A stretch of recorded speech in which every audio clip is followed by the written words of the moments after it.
Oh, I'm Darrel Brown from Northern California. I have a private clinic in Rio Vista. So can you tell us about how your day went?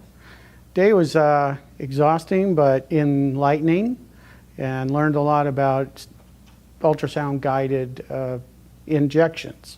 We've been using injections in our clinic basically blindly, and though this may work for several types of injections, specific injections with exosomes need a specific target area, and this was very helpful with hands-on assistance, and all my questions were answered.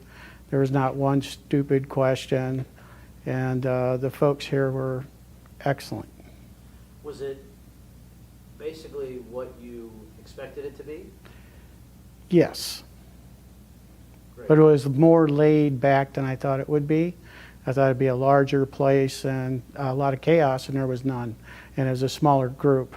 What was the hands-on portion for you? Hands-on was really good for me because you can watch as many YouTube videos on joint injections, and although they may be very good, being 1 foot apart from the practitioner is much nicer, and then pointing out the structures on the screen and freezing it and talking about what is being seen for arthritic changes and joint swelling and for tendinosis and tendinitis was excellent.